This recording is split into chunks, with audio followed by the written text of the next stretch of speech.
Hey, welcome to the show. Sorry about that little skip. Trigger finger was a little bit happy. Hey, we got a great one lined up for you today. If you'd like to support this channel, there are PayPal and Patreon links in the info box below.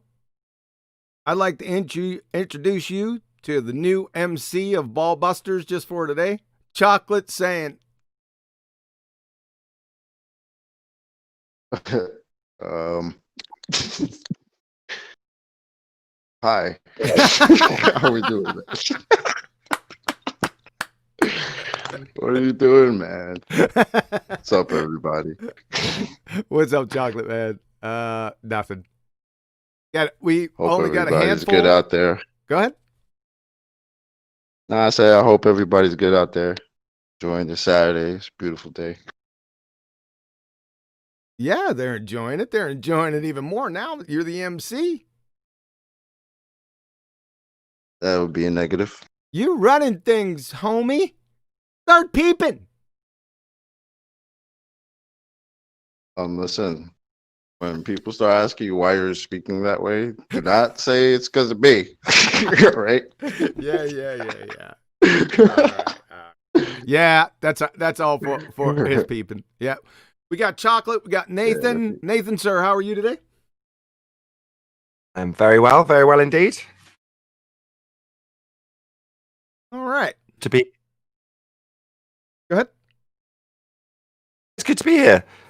Coincidentally, although it's straight on topic of the show that we're going to be doing, Flat Earth 24/7 put out a video where they had a whole bunch of pseudoscientists, which was Neil deGrasse Tyson and a load of cohorts.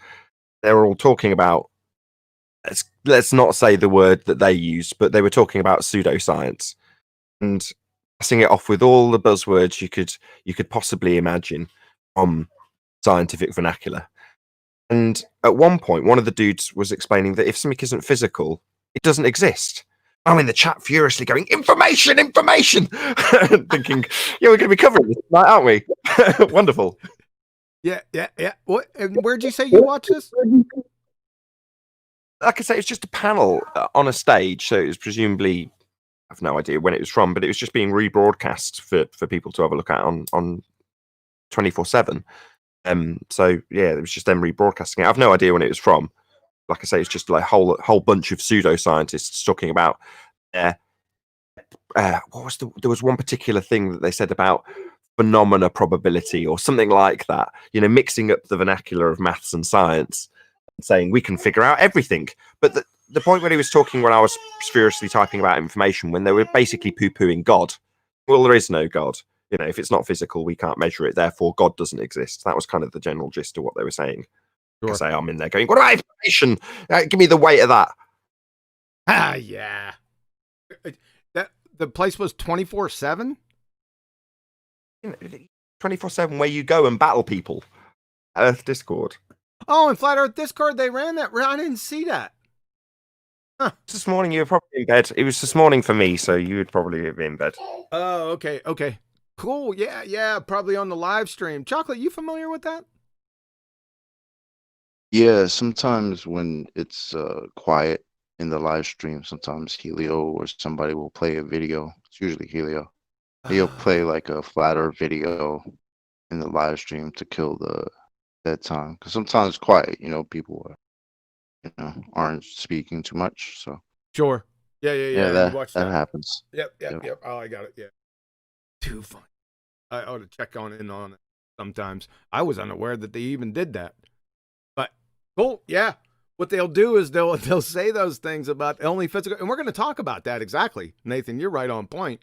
Because to be a philosophical naturalist or an atheist, that's the only thing you can believe in is matter or energy.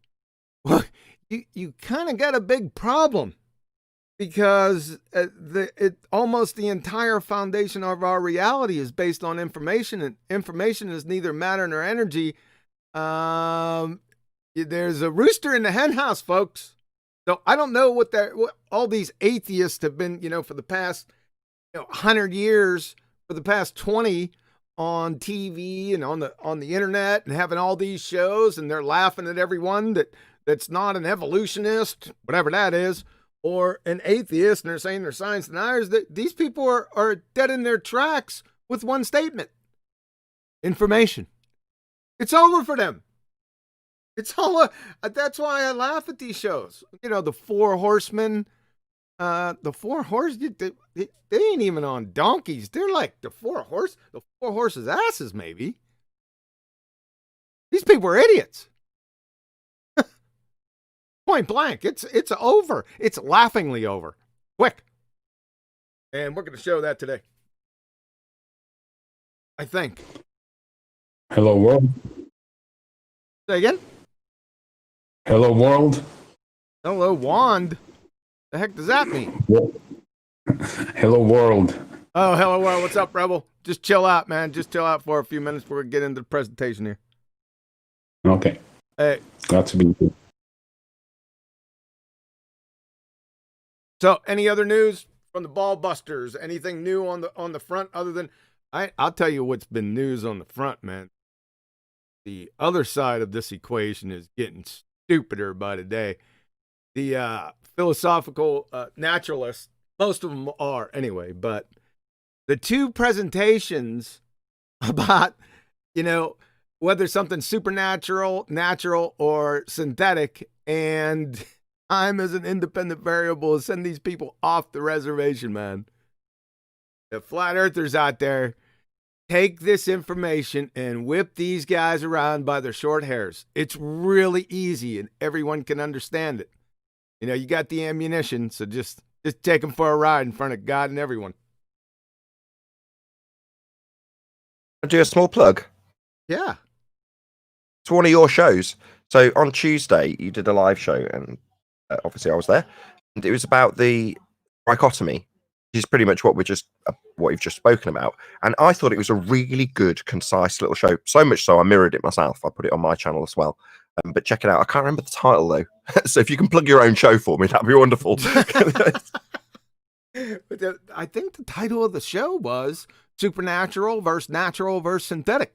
I think that's what the title was.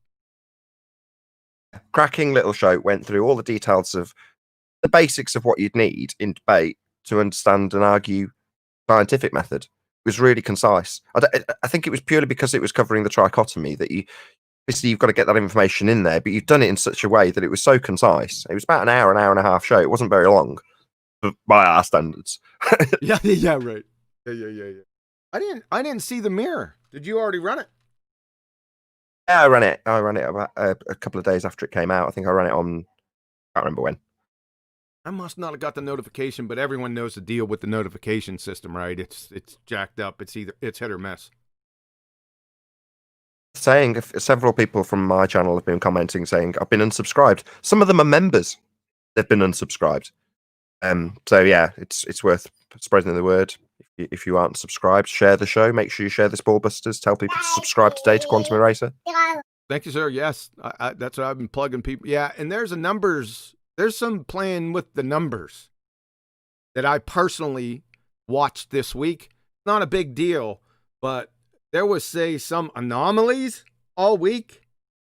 And the only way that I can explain it is there's some manipulation going on, but I don't want to get into that. I don't really care. It's just something I noticed, right? I've never been into the numbers or the likes or dislikes or any of that. I don't really care about that, but it's just something that I've noticed. Back to the supernatural. Go ahead. Either I don't care about the likes or dislikes, and I know you're not as much into the whole YouTube thing, whereas it's basically my life. But by the same token, I've got to plug this because it's important. Is to say that we don't get any promotion within YouTube. We're not being recommended to people. Therefore, the only way anybody within this community grows is by people sharing the show. If you're not smashing that Facebook smash share button right now, it's not reaching new people. So whereas the typical YouTuber's got a different kind of curve in terms of their growth, as is far more limited, and the only growth that we will see, the channel will only grow if you share the show. I'm talking directly to the audience now, so please share the show. Yeah, it's only going to grow organically from this point. Well, not from this point. That point happened a long time ago, correct? Oh yeah, a couple of years ago. But I've been saying it since it happened. Like at the start, it was great. You got promotion. People saw you. People came to your channel. Now it's only if people share. If I get a video put out about me, which I did recently, Synthetic Flat Earth put a video out about me with similar number of subscribers. I saw growth. Other than that, I won't see growth. That's it. If someone shares a video or promotes me within the community, that's where I grow. And the same will apply to you and everyone else. That's why I spend so much time plugging the channels that we talk about, making sure I go and get a link for them, putting it in the chat, all that sort of stuff. Because that's how those channels will grow also. It's sort of goes around, comes around.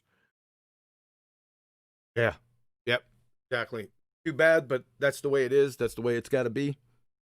Back to the supernatural, natural, and synthetic. I thought that these were sort of well-duh type of subjects, but apparently they're not, because that once sent ripples, right, through the community. I heard people talking about it, and hey, Alexander, thanks for the super chat, man. Appreciate it. I heard people, mainly the ballers, talking about it. They still don't get it. I still have people, and some flat earthers are concentrating on, if I don't know where they got this from, that they think that we're saying that if an experiment has any man-made objects in it, then it can't be an experiment. Where'd they get that from? They just make that up? We never said that. Go ahead, Nathan. They just made it up. Yeah. To somehow it's a silly straw man. That has never, those words have never come out of our mouths. In fact, I went out of my way in the beginning a few years ago to explain this. Let me do it one more time. The observed natural phenomena, natural, has to be natural. That is, the dependent variable must be natural to be natural science. The effect has to be natural, because you're looking for the cause of that effect, not the things that you're measuring, the change of the dependent variable. Of course, they're man-made, for goodness sakes. Right? So, if you have something that's natural, that's a dependent variable, and you're looking for the cause has to be natural. Right? If it's synthetic, if you put something synthetic as your dependent variable, as the effect, synthetic is man-made, then everything that you put in there that's synthetic is going to be caused by what? Man. So you don't need an experiment. You already know who caused it. That's why this is so non sequitur, but you guys still don't get it. Why is that? Somebody tell me. This is basic. This is below fundamental. This is less than the milk. We're not even into the meat. If you don't get this, my word, why are you even out here? I don't get it. So that they can pick and choose what they can call science or not. The same way they tell you, oh, we can look at stuff in the sky and we can science that, right? Yeah. Well, how the hell are you doing that when you're just looking at stuff? You're not manipulating anything. They're And using. they want to say just being able to write stuff down. Oh yeah, you're actually following scientific method. They're using science. That's why we've been hearing. Sorry about that. Go ahead. Go ahead. Finish up. No, that's why they've been using this observational science. Okay. Yeah, that's the first step. Thanks. What are you doing after that? Yeah, that's what I say. More observation? Like what? And that's science? I mean, come on, man. There's got to be a point when people start just being honest with themselves. And it's like, it's gotten to a point of ridiculousness where, they want to say time is independent variable. I mean, come on. So. Yeah, that's another one. Time is an independent variable. But back to the supernatural, natural, and synthetic. People have been going around saying, well, you only got two choices, right? That's how they do it. They say, okay, look at this pendulum. Well, there's only two choices, natural and supernatural. And then they ask, whoever their guest is the pendulum supernatural? The answer is obviously no. So, but according to them, since they only got two choices, well, your only other choices, it's natural. And therefore, you're able to do science like a verb. We talked about this yesterday. Somebody brought it up. They use science as a verb. It's not. It's a noun, right? But then the person that's on the other end of this is saying, what the heck? What did I get myself into? This pendulum is the effect. Okay, what's the cause of pendulum? Man. Yeah, because it was a false dichotomy begin with. Because there are three choices: supernatural, natural, and the antonym of natural is synthetic. The antonym of natural is not supernatural, people. The antonym of natural is synthetic, period. And synthetic equals man-made. So this is really easy to reconcile. I'm searching for how this has become so difficult, unless it's purposely difficult. I don't know. I don't judge intents, but there's some numpties out there. You should have heard the conversation I was listening to this morning. It was absolutely unbelievable. It's scary stupid. Good question. Go ahead. If you say that you've only got a false dichotomy of supernatural / natural, does time fit into that exactly? Supernatural, if you only have two choices, where does time fit? Yeah. Supernatural? Say time would fit into the supernatural category. Yes.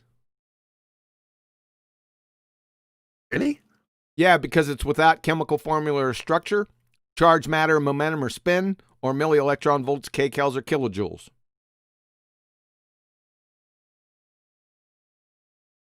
Okay. Would you attribute time to be the same as sort of meters and miles and kilometers?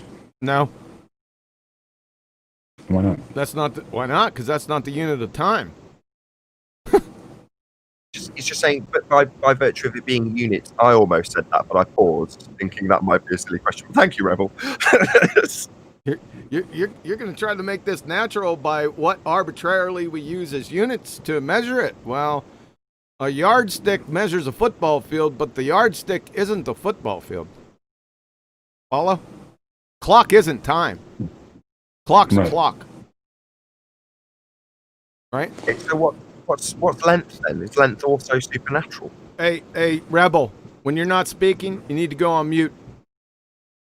Thank you. Is a length, to carry on his question then, so is a length link supernatural? Length is a concept. Time is also a concept. That's true. How can it be supernatural? I'm not with you on this one. Time, yeah, No, but you're going off into another. Go ahead. Just gonna say, not because I disagree, just because I don't understand. Can it be supernatural? That makes no sense to me. Well, supernatural, you have to define natural. We're going to do that here too, because supernatural is one of the topics. You have to define natural and supernatural. So like I said, to be natural, you have to have matter or energy. So that's why I always state for natural, chemical formula or structure, charge, matter, momentum, or spin, or energy, milli-electron volts, kcals, or kilojoules. So that defines matter and energy, right? That's natural. Everything else that exists is supernatural by definition or synthetic. In this particular case, time itself, man didn't make time, so therefore it's supernatural. Okay. And conceptual. Obviously. Length, width, breadth. Could you say that these things were man-made? They're man-made concepts? Yeah, you could. There is some crossover between the categories, but not material to the discussion. It's not going to affect it all that much. Yeah, got unusual veracity in the chat, agreeing with you. Concepts are abstract. I don't think they fall into either category of supernatural or natural. That's natural or synthetic, sorry. He said they fall into supernatural. So he's essentially agreeing with you. What about math? Right? That's neither math. It's abstract, right? It's conceptual. Oh. Go ahead. No, nothing. So, who made math up? As far as we know. We did. Yeah. And yeah. So it contains no matter or energy, right? You can't give me a bag of fives and, you can't give me the electron volts of 6.23 because it has none. Doesn't have chemical formula either. So it's a little crossover between supernatural and man-made. Follow? It's supernatural in the respect that it's informational. Right? It's supernatural because it exists. Man conjured it, so it has existence, but it exists in an abstract. It's abstractness, right? Okay. It's not physical. Yeah, it's not. Yeah, there's no physicality to it whatsoever. Yeah, exactly. I understand that. Perfect. Thank you. Thank you for going through that with me.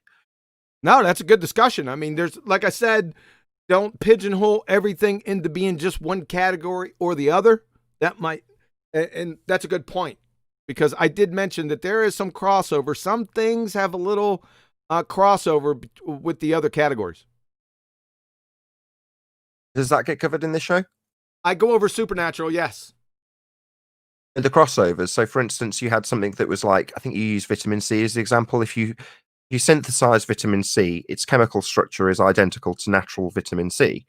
It's still not natural; it's synthetic, Right? Even though the composition's identical. So there is a crossover in manufactured vitamin C or anything else of that type, for that matter. It matches the chemical composition, like diamonds or anything else that's man-made. It's still synthetic, therefore falls out of category of investigation. Yes, that isolated thing, if it's synthetic, like synthetic life, right? But it has to be that specific item that you're talking about. It's not a broad brush like all vitamin C, correct? Yeah, so vitamin C is natural. However, if you synthesize it, it falls outside of science because that particular vitamin C is synthesized. It's not natural. Now, coincidentally, it's got the same exact structure and formula as everything else that's got associations with the real natural vitamin C, which you definitely could science if it was a phenomena, which it isn't. But you know what I mean? Yes, and I think they differentiate that. There's another arbitrary term they put on it. It's artificial. Artificial. Okay.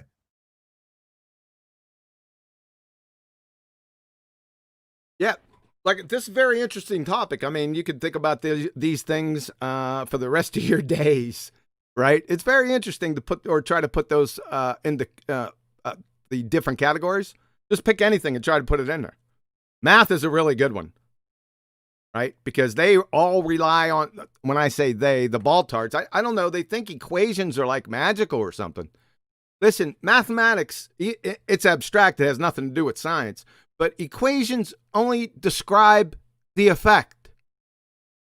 That's all they can do. So you're not doing anything. And most experiments are not quantitative, they're qualitative. We're looking for the cause of the effect. That's the most important thing. A lot of people miss that. That is the... Go ahead. I don't think anybody said anything, but I will add something because someone else made a noise to interrupt.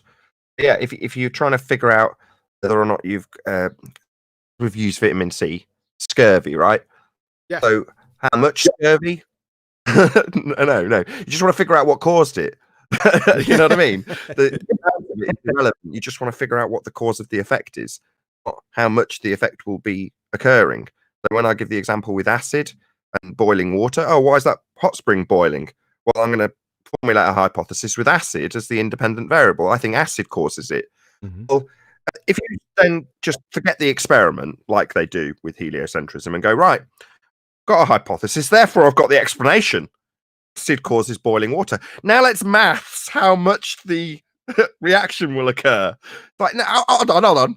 Does it actually cause the effect? Right. Let's figure out the qualitative property of it before the quantitative property. So if you're going to say heat, yeah, and you've got your cause and how much heat. You could vary the altitude once you've got the cause to see how that changes it. Obviously, holding the heat constant, but you've got your cause, so you can then maths the crap out of it if you choose to. But you've got to have the cause first, because everything else is irrelevant if you haven't actually figured out that the thing you're assuming and then putting values on is the cause when you haven't actually validated it, which is all they do in mathematics with heliocentrism. Look at that light in the sky. Oh, let's write a little story about what caused that. Now let's math the crap out of it. Yeah, exactly. This is a little trick with their gravity too. right? It's so silly. Oh, we have equations that predict, number one, you're using prediction out of context. It's silly non sequitur. You ain't predicting anything. People have just watched things that, for example, fall down, go boom, boom, go splash, splash for about 5 billion times. So what they do is they produce an equation that describes that effect. You haven't done anything. You just got an effect. We're looking for the cause. We want to science this. So your equations are basically meaningless without the cause. In science, they are. And not all things fall down, go boom, boom, go splash, splash. I can list off 30, probably 40 things right here that destroys that. I'm just trying to say, with your equations, you're not doing anything. That's not science. Period. Get over it. But if you keep on parroting this stuff and bringing out your equations, we're going to have you bring out those equations and have you solve them for us. And we know you can't. So you're saying that if you look at stuff in the sky and then look at your piece of paper and write down an equation, that's not science? Yeah, that's not science whatsoever. Oh, okay. All right, thanks. You need an experiment. You don't need an experiment to How do you produce an experiment? equation. How Why do not? you experiment on anything in the sky, though? Oh, that's my point. Like for it to be scientific. Under There is no scientific scientific equation. method. That's the misnomer. No, if I have an equation describing things fall, Well, we can't call it scientific. no, it's not scientific. You just have an equation about how things fall. Okay. Yep. No. Yep. But they confuse it because they don't know what they're doing. They're just parroting wiki, right? Their epistemology is from wiki. They just parrot it. And they're in simple category errors. And in fact, belly laughing category errors. Reconciled quite simply. So, okay. I mean, even now, I've conflated the two, equation and science. Describe it not the same. I haven't thought about it. Yeah, right. Not the same. Yeah, because mathematics is abstract, whereas science or physics is physical. So they're antithetical to each other, right? Science is in the business of explaining through validated experiment cause and effect relationships, not describing the effects. Anyone could do that. Right. Simple as that. All right. This is where the cross. Go ahead. This is where the magic trick happens. We've got a world that is abstract. Sphere Earth reality is an abstract reality. It's not physical. Abstract. So how can you take the abstract, turn it into what is perceived to be reality? Well, you convolute something that is empirically based in physicality, physics, science, and convolute it, merge it, twist it with abstractions, mathematics. That's the magic trick. That's what we've been subject to. Yeah. Hijacking of physicality with the abstract. Yep, and they put the you walk under the pathway and it has the arch of science and mathematics is there. Right? So everyone thinks by association, well, this must be science. No, it's not. Banana's not a tumbleweed. Right? If you're going to define something, it has to have the characteristics or tenets of its category. And if it doesn't, it's not going to fit in that category. Simple as that. That's why. Go ahead. I just want to stress this to the audience, right? The understanding of what we're describing right now, this second, understanding the deception as a whole. And it's really important that people understand the difference between maths and science, because that is how we've been lied to, using the words of empiricism, science, and calling it mathematics. Occasionally we'll give people a hard time on our own side, flat earth side, when they use words like experiment. And right at the beginning of the show, we talked about Neil deGrasse Tyson and his cohorts talking about philosophy and mathematics, but using words like experiment, hypotheses. And they're using them, although they can be translated into mathematics in some instances, they're using them with the chantings of empiricism attached to them. In other words, we're saying we can figure out the world this way. Now let's look at the equation. No, that's where you've been duped, hijacked, swindled by these people, because they're not talking about the real world. They're not talking about the physical. They're talking about the abstract mathematics. And that's very, very, very important for the audience to understand if they want to know how the world has been turned from a flat plane that we obviously and observably live upon to a spherical world with people being antipode. That is how it's done. That world of people being antipodal to you, upside down if you want, in relation to where you're standing, by way of mathematics, by way of an abstraction. That's a philosophical viewpoint described to you with mathematics. That's all it is. It's not the physical world. So understanding where maths is not science, it's how to spot bullshit. How many times did you use the word empirical or a shade of it? Here's another big problem. Empirical, it has a meaning. It is the summary of the scientific method. It is observable, testable, repeatable, and falsifiable. It's not just observable. Empirical, that's only part of the story.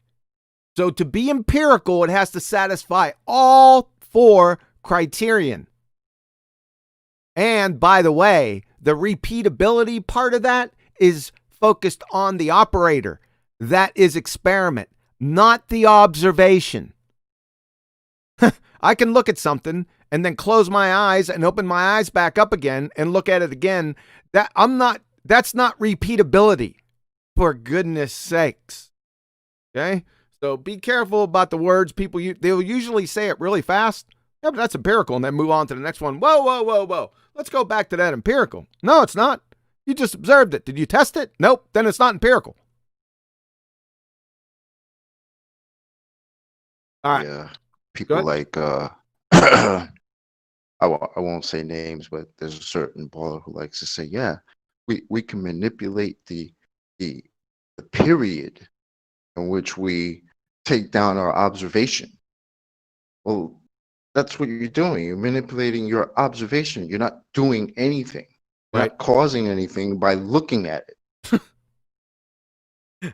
Yeah, exactly. Yep. They confuse time and duration. It doesn't have, it's all just Elmer Fudd sophistry that could be just calmly torn apart in about 5 seconds. In other words, One of the you details. can't elucidate cause by merely. Exactly. Of the details. Well, So if you're looking at a tree, hold on. Just one Go sec, ahead, chocolate. go ahead. Sorry. Chocolate. One more thing. It's just because it's come from the chat. I just want to set this contextually in terms of when we talk about the words and theology that's going to be detailed in the presentation that QE is about to do. From the chat, Mike Patterson says, experimenting with drugs is not science. Correct. That's the colloquial terminology of experimentation. So you're doing wheelies and stuff on your bike. That's experimenting with your bike. That's the correct use of the word, but it's about the context. So we are talking about world in its physicality, nature, if you will. And that is described in science. So when you have that as your contextual base, you say the word experiment, and it's contextualized within science and has a specific meaning. But it's not like your kid experimenting with drugs or experimenting with his bicycle. That's not what we mean. It's contextualized within the subject matter. We are specifically talking about science. So when that word experiment is used, it's contextually meaning a hypothesis test. I wanted to add that in before you launch into your presentation. Yeah, that's a good point. Chocolate, you have a small point you want to finish up with before we start? No, I mean, it's such a silly thing, right? It's almost like they want to say, like, if you're looking at a tree, right, and you look at the tree, it's 5 feet tall. You measure it. All right, it's 5 feet.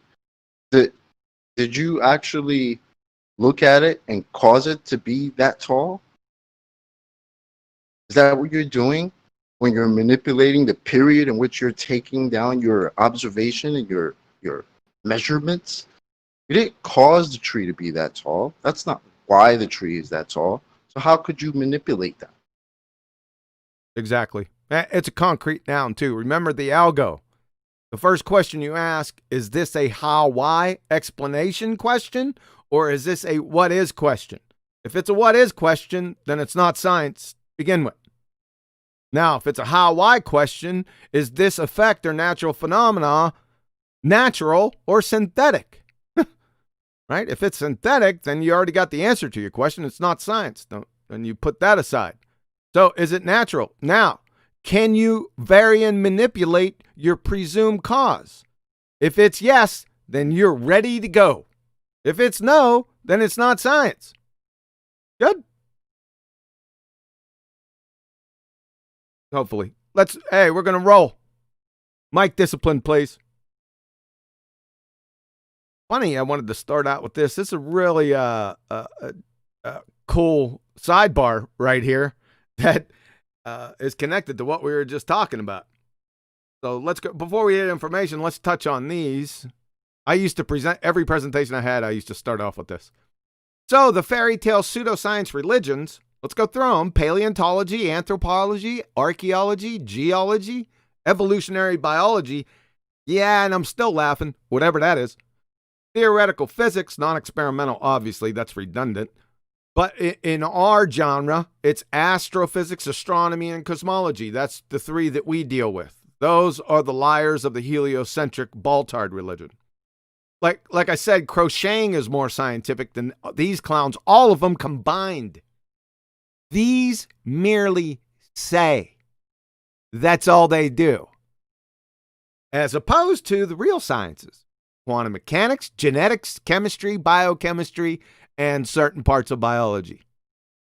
The difference is these show.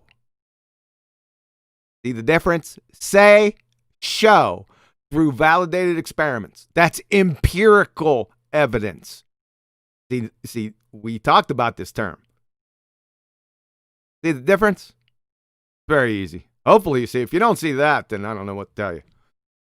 Here's the mind-numbing, incoherent sleight of hand 99.999% of the scientific illiterate public has fallen for.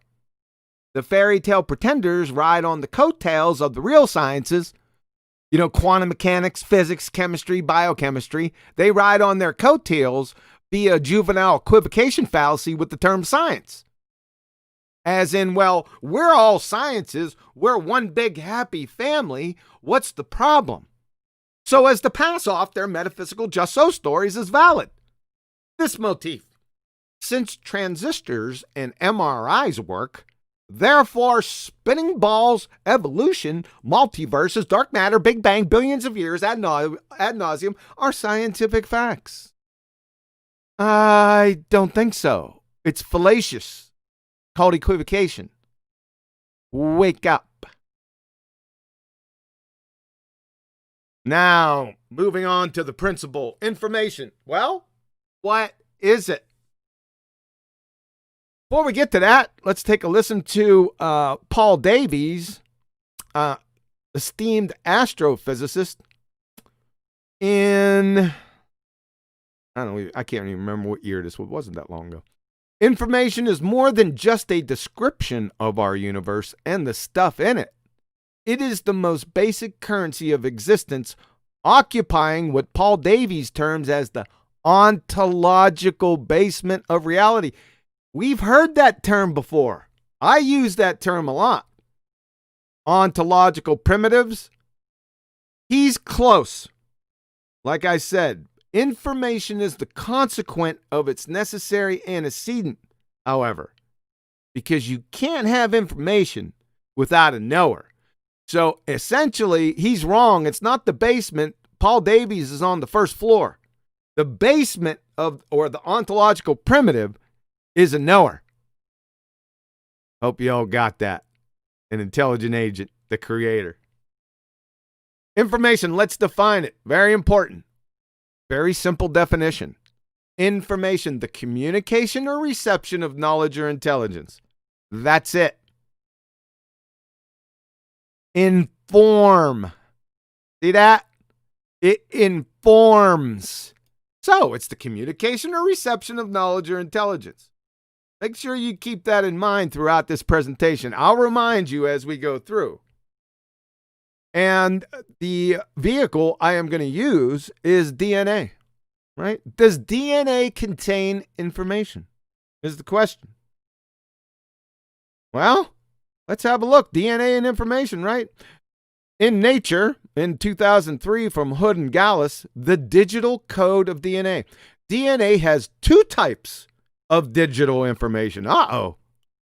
The genes that encode proteins, which are the molecular machines of life, and the gene regulatory networks that specify the behavior of the genes. Back to Paul Davies again. He's over there at the Arizona State Origins Project. They got a shining cast of characters there. DNA is not a special life-giving molecule, but a genetic data bank that transmits its information using a mathematical code. Most of the workings of the cell are best described not in terms of material stuff, hardware, but as information or software. Trying to make life by mixing chemicals in a test tube is like soldering switches and wires in an attempt to produce Windows 98. It won't work because it addresses the problem at the wrong conceptual level. He is a screaming atheist telling you this. I don't even think he realizes the implications of what he just said on his own worldview. I can't believe he said this. He's also said much more than this. And I'm sitting there, everything he says contradicts his worldview. I don't get it. It's pretty funny, though. Let's go with the grand poobah of genetics, the geneticist of geneticists, Dr. Craig Venter. Over the next 60 minutes, I explained how life ultimately consists of DNA-driven biological machines. All living cells run on DNA software, which directs hundreds to thousands of protein robots. We have been digitizing life for decades, since we first figured out how to read the software of life by sequencing DNA. Now we can go in another direction by starting with computerized digital code, designing a new form of life, chemically synthesizing its DNA, and then booting it up to produce the actual organism. Wow! What's he calling this? He's calling it software. All these guys are calling it software. What is software? Information. So we have another, how would we call it, hostile witness. Richard Dawkins in The Blind Watchmaker. There is enough storage capacity in the DNA of a single lily seed or a single salamander sperm to store the Encyclopedia Britannica 60 times over. Some species of the unjustly called primitive amoebas have as much information in their DNA as 1,000 Encyclopedia Britannicas. Wow. Back to Dr. Craig Venter. DNA is actually the software of life. Chemically, we wrote the genome starting with 4 bottles of chemicals, literally going from the ones and zeros in the computer to writing the 4-letter alphabet, and shown, in fact, that it's totally interchangeable between the digital world and the biological world. That's a heck of a statement. We then wrote the entire 1.1 million letters of the genetic code, booted it up, and got a new cell, driven totally by the software, by the information. So that's what we call synthetic life. We actually use living cells to boot it up, but you change the software and you change the species. These are amazing, astonishing testimonies of what I'm talking about here. And he's a screaming atheist too. I don't get it. I cannot. These are intelligent people, but they're contradicting themselves with every other breath. They're not making the connection, the follow-on logic. Right? I don't get it. That's all right. I'll continue to use you. Appreciate it. From H.P. Yockey. He is the king of information theory. It's not Claude Shannon. It's H.P. Yockey is the father of information theory, folks. from the origin of life on Earth and Shannon's theory of communication. He even mentions them in here. There is nothing in the physico-chemical world that remotely resembles reactions being determined by a sequence of codes between sequences. The existence of a genome and the genetic code divides living organisms from non-living matter. That's pretty simple. H.P. Yaki again, the genetic code performs a mapping between the sequences of the 4 nucleotides in messenger RNA to the sequences of the 20 amino acids in a protein. It is highly relevant to the origin of life that the genetic code is constructed to confront and solve the problems of communication and recording by the same principles found both in the genetic information system and in modern computer and communication codes. You see this? He's putting these two, he's juxtaposing them and then saying they're more or less the same. Well, who builds computer and communication codes? Well, intelligent agents do. It just doesn't happen in nature. Well, who builds the genetic information system, which dwarfs the functional sequence complexity of this modern computer and communication codes? What do you think? So nature builds this one, eh? My word. All right, this is very important, and we all know this. Codes. This is from Grunwald, Vitania, Algorithmic Information Theory, and everyone will resonate with this. It's very easy. We repeatedly consider the following scenario. A sender, say A, wants to communicate or transmit some information to a receiver, say B. The information to be transmitted is an element from some set X. Mic discipline, please. It will be communicated by sending a binary string called the message. When B receives the message, he can decode it again and hopefully reconstruct the element X that was sent. Here's where the rubber meets the road. To achieve this, A and B need to agree on a code or a description method before communicating. That's very important. So my question is it possible for inanimate matter, atoms, molecules, elementary particles, to make agreements? Huh? If not, then there's no information existing, people. So, the big kahunas. In order to have information, folks, you have to have these. Makes perfect sense. And it echoes algorithmic information theory. Number one, you need a transmitter and a receiver, right? Because information is the communication or reception of knowledge or intelligence. So you have to have this to have information. And agreement on the following: the medium or mediums of conveyance. Number 3, the convention. And 4, meaning. You have to have all of these to have information exist. Just that simple. Let's stop right there. Questions, comments? So for Citation receiver always. and transmitter, it's not necessarily to be 2 different things.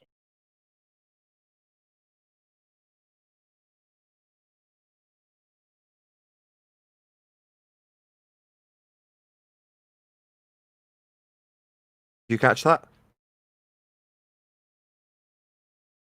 Catch that from you, Rebel. Sorry. A bit too quiet for I me. didn't catch that. Sorry, I was on mute. I went on mute. Rebel, you're going to have to speak up. I turned you up. Say what you said again. So for when you it's mentioned too for the information to exist, they have to be a receiver and transmitter, among other things. And I'm just sort of thinking out loud. A receiver and transmitter information could be one and the same entity. The receiver and the transmitter could... No, it can't be. It has to be separate. Really? Yeah, you're not informing yourself. You already know. I think. Do you mean that you can be a transceiver? In other words, I can give out information and receive it. That's absolutely Well, true. if I want to store information, right, that would be a information sort of transmitter. I'm transmitting to medium with DNA, and then I'm reading back from it. Oh, yeah, I see what you mean. Yeah, okay. You've got information stored within you, and it's being accessed from various different parts. I can kind of see what you're saying. No, even on a most fundamental, like simple cell organism, I can imagine. I don't know much about it, but I can imagine that within the mechanisms of simple cell structure, this organism constructs the DNA and then deconstructs the DNA. Right. Or if you think about the process of repairing a piece of damage to yourself, to your body, going to have to obviously be an exchange of information somewhere for that process to be completed. Yeah, I can see what you're saying, but still going to be a transmission of information in that process, though.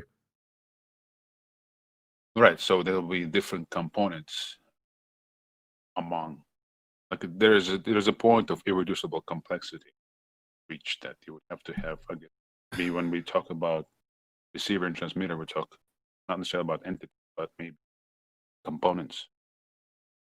I don't want to go off on a tangent of nothingness for the next 30 minutes. Keep your comments concise and to the point, okay? So to round that back up to get back on track or whatever, there's got to be a exchange is kind of the point. There has to be a receiver and a transmitter for that process to be completed. Yes. The basic ones and the other three that I said. The medium, meaning, and the conveyance mechanism. You got to have a convention. If I'm sending, let's say I just make up a convention on my own. I tell you, okay, get ready. There's some information coming. We're going to go over this here in a few seconds, by the way. But I put it in, I just make up a convention. It's based on Swahili and Russian, right? Or I just conjure one out of something that I just made up, and I send you the message. Are you going to understand it? No, then it's not information. I can give you an example. So if you're at a baseball game, you watch the receiver giving the pitcher signals. Now, if you're watching that from the stands and you don't know what their hand signals are, there's no information exchange, right? That's a good one. Yes. Yep. And you better make sure you have the medium. Like I said, we're going to go over this here over the next few minutes, so it'll become before you do. Go ahead. Before you do, one just quickly clarify something. You mentioned something at the earlier in the presentation about somebody making statements about booting a cell. Could you clarify? About what? Booting a cell, like. Yeah, we're not going to get into that. Go look at Craig Venter. Yeah, they created a synthetic cell. You can go study that. Yes. Yeah. Anything else before we move on? All right, let's roll. So, like I said, here's a perfect example. So, which one of these is information? Then, why or why not? Obvious rhetorical. You don't need to answer this. But let's take a look at it. So, take a look at number one right here. What is the information here? Right? And, I've done you a favor. I've put these in English letters. Right? And I typed them out for you, so at least you have that. But what is the information in number one? No one's going to ever be able to tell me, right? What's the information in number two? Meet me at Joe's for drinks, right? There's definitely information there. It's informing me of something, right? But there's nothing in one. Why? Well, after I give you the cipher for one, they both contain the same exact information. Meet me at Joe's for drinks. What's the difference? We didn't agree on the cipher, right? I gave you the medium and the convention, but I didn't give you the meaning beforehand. So the cipher is every fourth letter. See, I needed to tell you that before you can extract the information out of here. Before that, it wasn't information. You had nothing. Like I said, for information to exist, you not only need a transmitter and a receiver, but they need to agree beforehand. They need agreement. beforehand on meaning, medium, and convention. Another example. What's the information here? Right? You could just, this is preposterous, right? Give me a break. Right? You're not going to be able to extract anything out of there. Well, the information is Jesus saves. The cipher is every 5th, 4th, 3rd, 2nd, 1st, and then start over. Right? Without that cipher, it's time to go clean the bathroom because you ain't getting it. It's also important to identify one, because we already identified what information is. It's also good to do the flip side. What information isn't. Your interpretation of the physical effects or consequences of the existence of inanimate objects is not information. It's your imagination. Remember what I said. Remember the definition of information. It's the communication or reception of knowledge or intelligence. So when I put my hand under running water, the water's not informing me that it's wet or that it's cold or that it's hot. When a tree branch falls in the woods, the sound waves aren't telling me or communicating with me that I've fallen and I can't get up. I hope this is crystal clear to everyone. This really puts the stopper on it. Because you'll have people saying, well, what about the atoms? They're giving me information. No, they're not. The atoms aren't talking to you, son. If they are, there's some 1-800 numbers I could give you. So, everyone's favorite subject, supernatural. This term has more baggage than Samsonite. So, let's break it down. Super is the prefix. What does that mean? Well, that means over and above. Well, then what does natural mean? Let's go to nature. The physical world and everything in it. Or natural is generally just the physical material world. The super means above or beyond. So, supernatural, above or over the material. Mike, discipline, please. So supernatural, above or over the material, physical world or universe. Makes sense. Follows. So like I said, it logically follows that the supernatural is immaterial, completely lacking matter or energy, right? Yeah. Norbert Wiener, professor of mathematics, MIT, from 1948. Information is information, neither matter nor energy. Uh-oh, philosophical naturalists or atheists, you need to turn away. Maybe now it's too late, because this pummels your worldview into the incoherent oblivion. Therefore, it logically follows that the supernatural is immaterial. So as a philosophical naturalist or atheist, how do you explain the existence of the supernatural? Information. How do you explain that? When it can't exist in your worldview.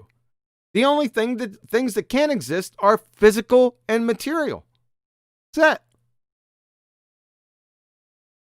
So you disagree and object to this, right? Of course you will. This will only last for about 10 or 15 seconds. Depends on how many times you interrupt me. Okay, if information is matter, like I said, please post the chemical formula or structure, charge, matter, momentum, or spin. Or if it's information, energy, then please post millielectron volts, kcals, or kilojoules. If you can't do that, and you can't, or look out, there's a tiger behind you, because you'd have better chances showing or sprouting broccoli from your armpits. You can't do it. This has no matter or energy in it. None. As simple as that. I usually with the highbrow arguments, I'll get into this. I'll just ask them, please elucidate the information or instructions on DNA proper for amino acyl tRNA synthetase and glyceraldehyde 3-phosphate dehydrogenase. I need you to put the instructions for those in a jar and paint it red. You can't do it. The question is inane. Back to Professor Paul Davies. The way life manages information involves a logical structure that differs fundamentally from mere complex chemistry.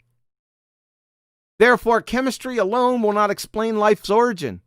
any more than a study of silicon or copper and plastic will explain how a computer can execute a program. I love it. That is exactly right, Professor Davies. I couldn't have said that better myself. How can he still be an atheist after that statement? I don't know. Can somebody please tell me that? And what you'll get is you'll get atheists saying, oh, it's just complex it's just chemistry. No, it's not. It has nothing to do with chemistry. That's just the medium of conveyance. That's not the information. We're going to get into that. Information or software is semiotic. That is, it's not physical or material or physically a part of its medium of conveyance. Letters, that is, numbers, symbols, are just prearranged conventions between the transmitter and receiver for communication and to understand the message. Software is the meaning. It's the information. The code is the symbols that represent the agreed upon meaning. This is a good one right here. This takes me back a few years. Walk down memory lane. See this? Yeah, this is CAT. Cat. This is a code? Yeah. For what? Well, the letters C, A, and T aren't spelled out on its fur. Cat is the code name we intelligent agents gave it. The message is the agreed upon meaning or the software. It's semiotic. In Croatian, it's Mačka. Which one is correct? Which one's correct? The CAT or the Mačka? Right? Well, they're both correct. Right? Because it's arbitrary. We just assigned it. We agreed on. I could call it anything as long as we got agreement on it. Right?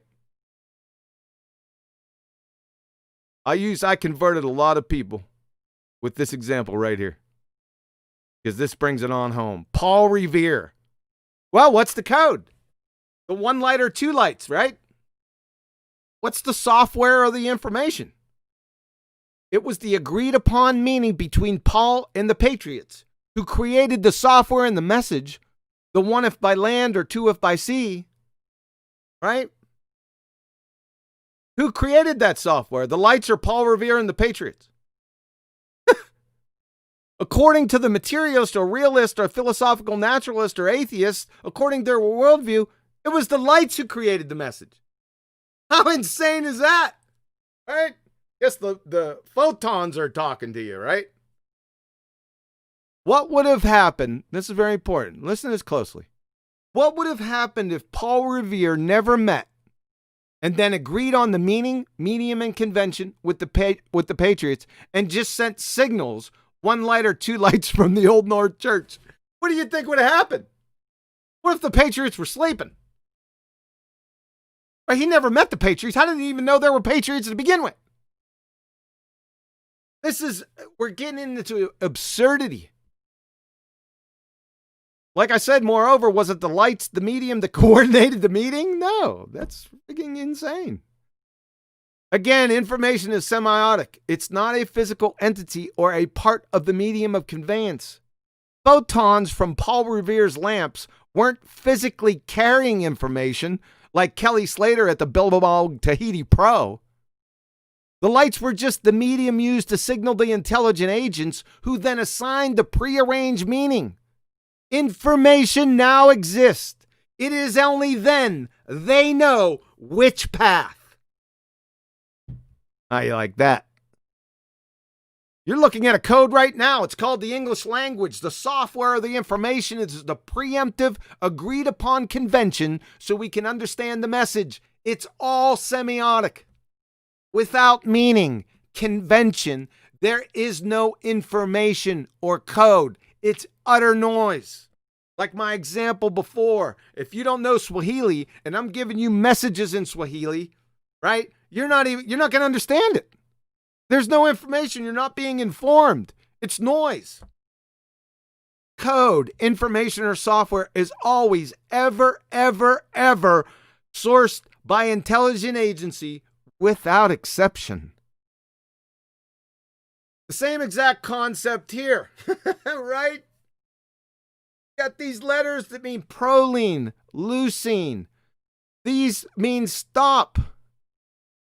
What's the physicochemical links between the code and the amino acid or instruction here? Right? What is it? Moreover, the laws of physics and chemistry contain no symbolic logic functions. How is this meaning this?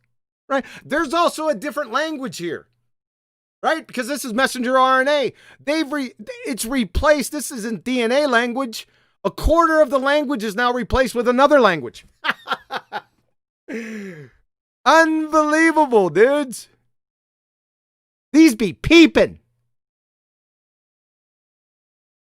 This, if you don't get it after this statement, then I don't know what to tell you. From Ed Lewis, PhD genetics. He's a Nobel laureate from Caltech. Listen closely. The laws of genetics have never depended upon knowing what genes are chemically and would hold true even if they were made of green cheese. What's he telling you here? What I've been telling you above. The medium of conveyance is meaningless. It's arbitrary. The physicochemical DNA molecule is merely the medium. It's like I said, it's arbitrary. It's the same as someone writing, look out, there's a tiger behind you with chalk, sand, Cheerios, Etch-a-Sketch, M&Ms, 3/4 inch nuts. I can go on and on. So the chemistry is meaningless. And what do you always hear? Well, it's complex chemical reaction. No, that's nothing to do with it. You're a moron. Certifiable. From Roger Sperry, PhD, neurobiologist, another Nobel Prize winner. This is an outstanding statement. The meaning of the message will not be found in the physics and chemistry of the paper and the ink. Yeah, he's got it. To say the physical chemical forces are responsible for the message, information, meaning is tantamount to viewing a magnetic board with the message, be back later, gone fishing, the instructions are on the table, have the exponentially functionally specific complex space shuttle built when I return, have a nice day. You then conclude that the force between the magnets of the letters and the board is responsible for the construction, the arrangement of the letters, and the message thereof. That's your conclusion if you're an atheist or a philosophical naturalist. Same thing. Is that your story? If it is, I suggest you keep it to yourself and never, ever even whisper such in the galactic vicinity of a mental health professional. Because you're going to be institutionalized forcibly. Information is a consequent of its necessary antecedent, intelligent agency. Code contains information, such as a book, Morse code, instructions. Information always has an author. DNA is a code, therefore DNA has an author. Can't be debunked. It's over. It's over for you. And what do we get? Well, nobody has ever seen. Mike, discipline, please. What do we get? Nobody has ever seen the Creator, therefore cannot be validated.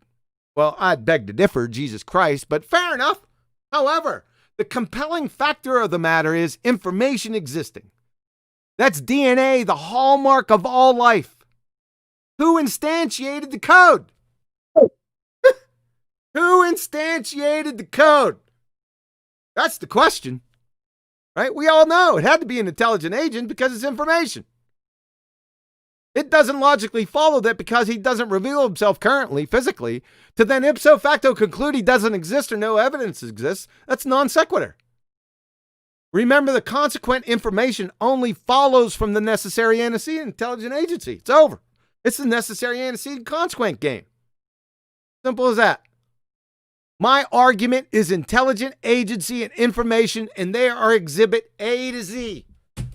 I present, that's my case from A to Z. I can just stop. Simple refutation. Here's what you need to do. You walk into a restaurant, open up the menu, and read Peking duck with roasted garlic, $28.95. That's information. Then conclude, until you see the specific intelligent agent that wrote it, that there's an equal chance that the ink, paper, and glue molecules that make up the menu are responsible for the construction, arrangement of the letters, and the message thereof. Remember I said above, see the mental health professional and the whisper right there, right up above? DNA contains information, algorithm, programs within programs and subfolders of programs. It has enough functionally specific complex information, 1/1000th of which would make Einstein blush, in a teaspoon to fill a stack of books from here to the alleged distance of the moon and back 500 times.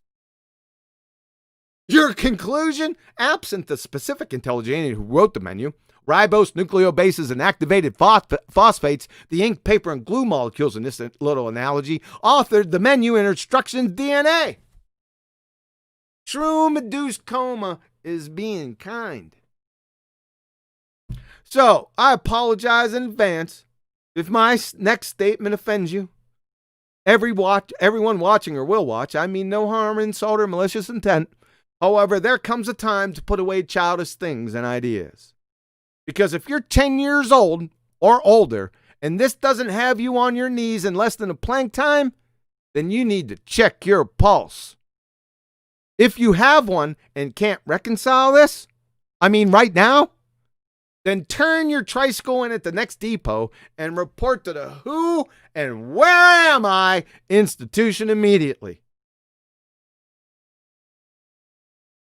Thanks for your ear. Have a nice day. Comments, questions?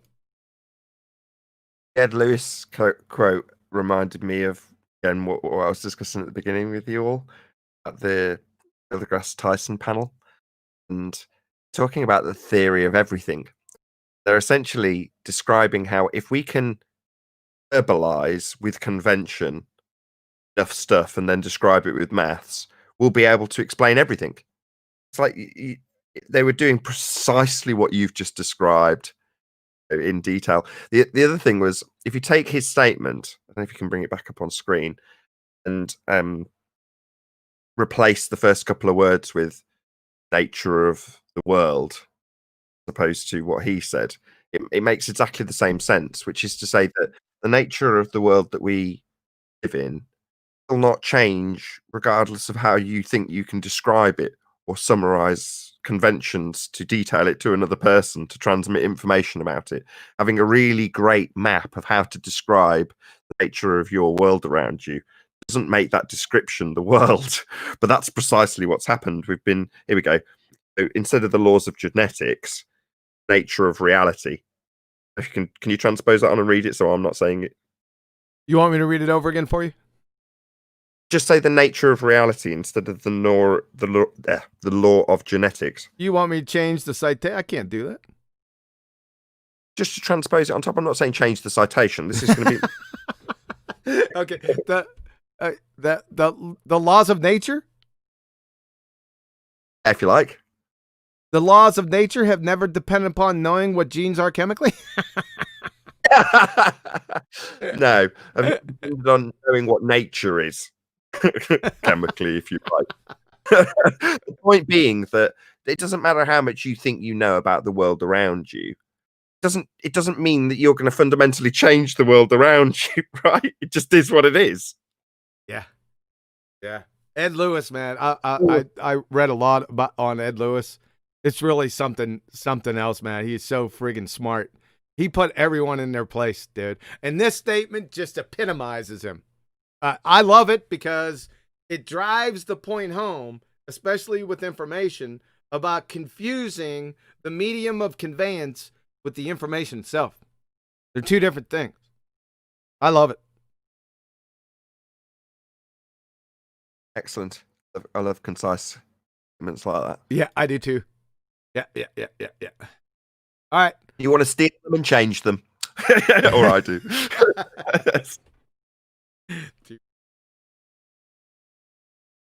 All right, who else we got? Go ahead. Is that the full presentation? You said thanks for your ear.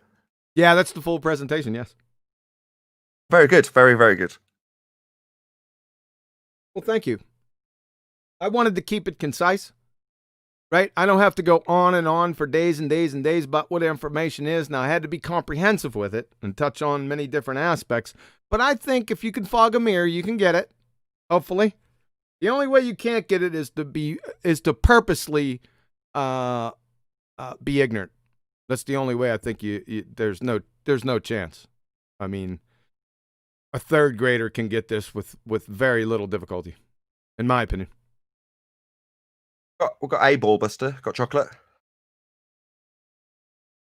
Yeah, I was just gonna say it seems pretty easy for people. I don't know, like a lot of the guys that like I don't understand how you would confuse the medium of like when you say conveyance and the message itself.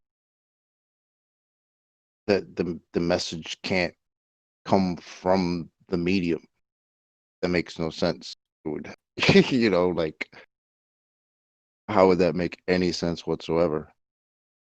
Like if you walk by a sign that says beware a dog, if you don't know what that means, if you can't read English, read and speak English and understand what those words mean and know what a dog is, then the sign might as well just say blah. Right? And if the person who made the sign didn't know enough to know English and be able to convey what a dog is and know enough to put the sign there, there's no information flowing through there. It's Well, so simple to see that. Like I don't get why people get confused by that.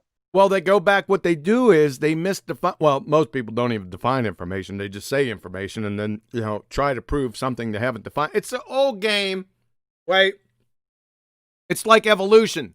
They start out with proofs of it, but never define it. Therefore, everything they say as their proofs means evolution. It's a little trick they got going. So it's the same thing for information. Always ask people when they're discussing subjects to define what they are talking about specifically.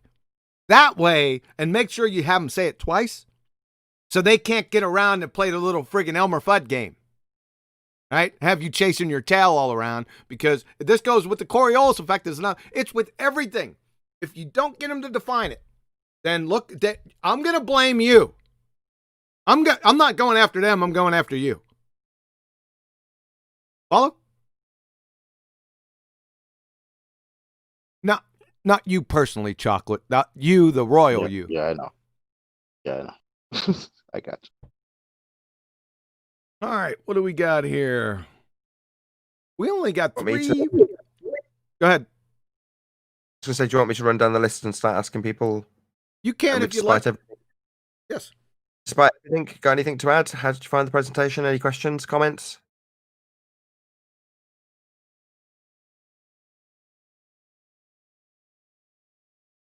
Really not. EE? Questions, comments? Anything you wanted to add to the presentation?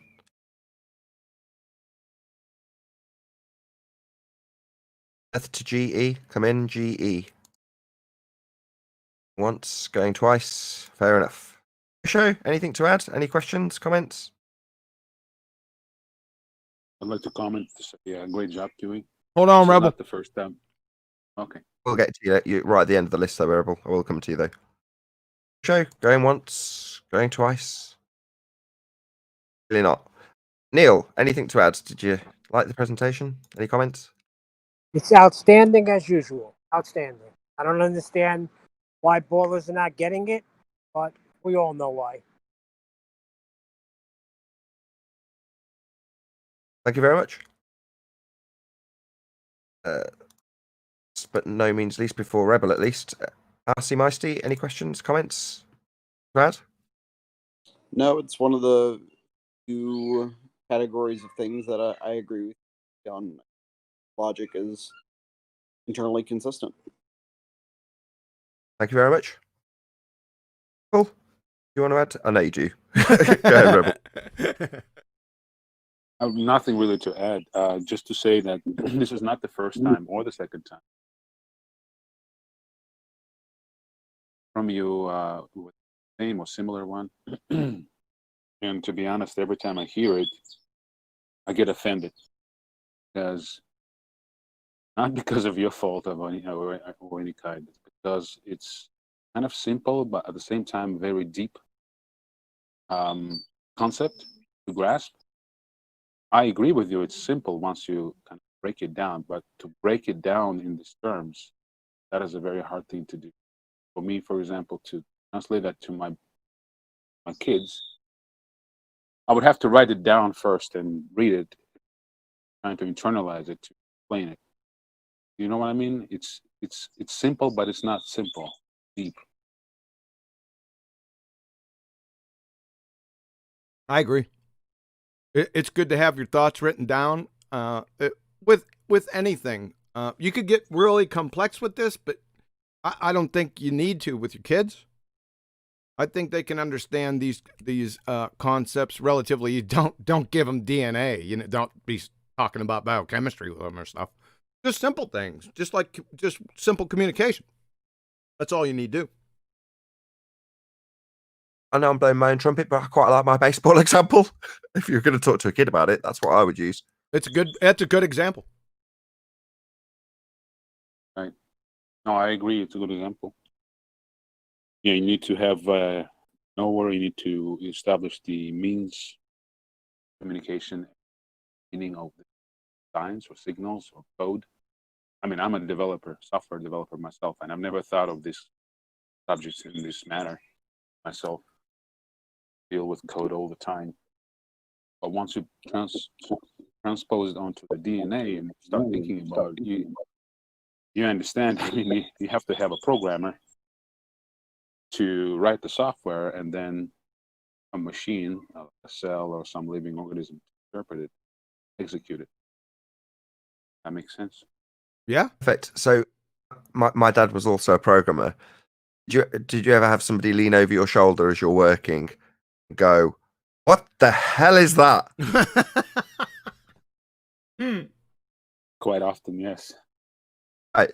But to you, it's not like you sat there reading matrix code. It's just you understand the logic of your program is, and what each symbol and sign means, and what it does when it's in a certain order.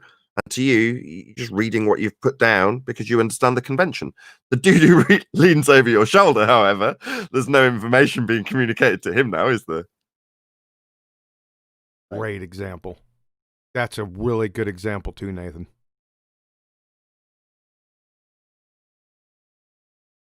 Really good.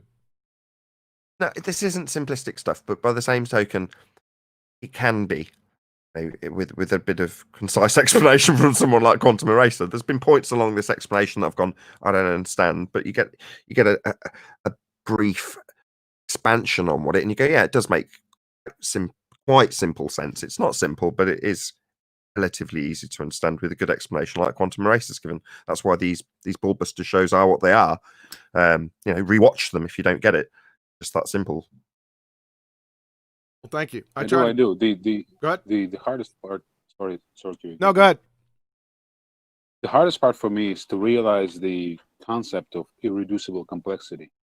That's the bit where I have to accept God and creation or deny it outright. That's the bridge that one has to cross. That's something we'll have to get into another show, I reckon. I know I can say that with confidence because QE's already said that once to you, but I'm sure we will cover that on another BALLBUSTERS. But there is another couple of other panel members, so I'm gonna pop you on mute again. Thank you very much, Rebel. Hello, who have we got? Redman. Redman. Yep. Anything to add? Any comments, questions? I didn't know y'all was doing BALLBUSTERS today. I didn't get the notification. I'm getting in. Sorry. I don't have anything to add right now, so I'm listening. Sorry. Good to have you. Thank you for being here. We've also got, is it Skeptical? Hello, how you doing? Any questions, comments? Hello, guys. Hello.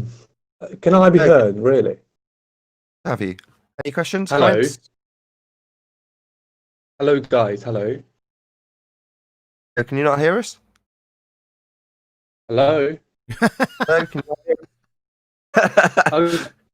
Nathan, can you hear me? Yes. Can you hear us? Okay. Yeah, guys, I can hear you properly. So, first of all, thank you, Quantum Eraser, for the richness of the presentation. Honestly, really, honestly, mate, just it's simplistic, but it's powerful, really, and I have nothing really to add. So, Thank you once again for for basically for the work you've done. So it's completely powerful, really, man. I got completely surprised, honestly. I've never been exposed to such richness in my entire life, in just very simple, but the way you sort of convey it, and it's absolutely amazing. Thank you. Wow, thank you. I think that's the best compliment I ever had regarding this. I appreciate it, sir. Thank you very much. I wholeheartedly agree as well. We've also got Travis. Oh, just off his mute. There we go, Travis. Hello. Hey, can you guys hear me this time? We can. Hello. Outstanding. Hey, thanks for having me. Yeah, I Sure, actually had comments, quite a bit to say. I was sorry. Go ahead. Any questions, comments, remarks? Yes, I've got quite a few actually. I wanted to hop in about 40 minutes ago, but I was having mic issues. So the single cell, what is it? The amoeba, John? Is that what you were saying? That has the information of 1,000 Encyclopedia Britannicas? Yes. And is that from what I recall back in school, you were talking about the 4 building blocks of life. And I had a question. My question was those four building blocks, Alpha, Charlie, Golf, and Tango. Do those always pair up? Do they always pair up? Correct. I remember them only being in pairs. So yeah, they can pair. talking, they can pair up. I don't know about always. It just depends. At least for DNA, RNA. Well, watch out for RNA. That's another like I said. There's some substitutions in there. Okay. Fair enough. I also let's see. So you were also relating the breaking down. When I was in high school, they had just done this, or they were doing it, and they were basically trying to break the code, the genetic code, and they were doing it with computers, and they upgraded their computing capacity, and they were able to do it much faster at a much faster rate. And so, yeah, so essentially what that gentleman or that quote said was that essentially the 4 building blocks, adenine, cytosine, guanine, and thymine, those 4 things, just like the ones and zeros in binary code, actually transmuted into cyber software, essentially creating synthetic info, and that's equal to the living software code. Like, this just blew my mind when you said it. So the living software code that we actually are able to transpose the order and information onto the cyber, and they actually come out the same. Over.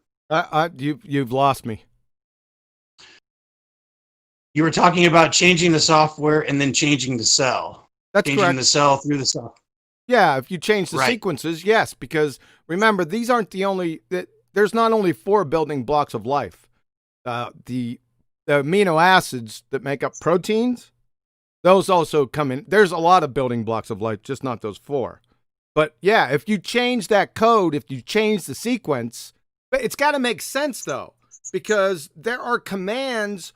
Not only amino acids or their sequence, their primary structure, there's commands like start, stop, right? So if you change that sequence, you're going to change the primary structure. Once the primary structure is changed, look out. The whole molecule can change. Follow? Yeah, I think I do. Thank you. Think of it like a building site with various different things being put into place to make the building exist, like the blueprints and the men and the machinery, but there's also the mixing of the ingredients. If you change, say, the composition that you're going to mix with the cement, then everything will fall apart. The same principle. What's even crazier is you have the protein coding structures of DNA, sometimes like 1 billion miles away on a part of the DNA, in DNA size, 1 billion miles away. The instructions are there for that protein that's being made. So it's absolutely, it's mind-boggling. You know, when people say mutations, they just mutations. They don't know what the heck they're talking about. You not only have to mutate the protein coding, right? You have to mutate the instructions over in Zimbabwe, which is preposterous, ludicrousness, absurdity, right? So this gets deep, but like I said, there's folders, subfolders, subfolders of information just with the DNA molecule, right? Not even talking about the RNAs. There's it's overwhelming, the amount of information that goes into this to make robots, essentially protein robots. You know, like Dr. Craig Venter said, that's what they are. Make no mistake about it. Right? Without those protein robots, life would not exist. We're getting off the beaten path here. I just wanted to concentrate on the information part. That's the most important. Yeah, absolutely. That's where I was going to go to next. I was just going to reiterate what you had said before. Information is supernatural in origin, and supernatural is immaterial. And so that would make information neither matter nor energy, i.e. immaterial. And to a philosophical naturalist, that is a hangman's noose, I would say. Yes. You know, those that believe that matter and energy must be the only things in existence. You know, there's their noose. And then also, I really love how you talk about information conveyance, you know, agreed upon convention or conveyance to elucidate intelligent intent, i.e. receiving, you know, the intent or meaning of it. And my thing is, which is really interesting, is DNA, as far as I understand, it was in a way reverse engineered or reverse, you know, understood. It's like we understand code and coding to an extent, and we understand language and different, you know, the different ways that, you know, information can be essentially written down, like you're talking about different languages. Yes. So I don't know. It just blows my mind. Thank you. No. I love this topic. This is one of my favorite topics, and you're right. The atheist conversations that go on for hours and hours and hours about how they're scientists and there is no God. This conversation is over in 10 seconds. It'll be shorter if I don't get interrupted. I just put it, it's dead. That's why I just look at these people talking, these atheists talk. I'm rolling my eyes because they're just whistling. It is the poster child for whistling past the graveyard. And the funny thing is, they think they're intellectuals. That's what cracks me up about their what in the world? Dunning-Kruger clinical level. I don't know, dude. It's scary out there, man. Yeah, well, we got a phrase in my field that I work in, and I'm sure you've heard it before. You know, it's something that's so obvious and right in front of you, you know, or i.e. under your nose.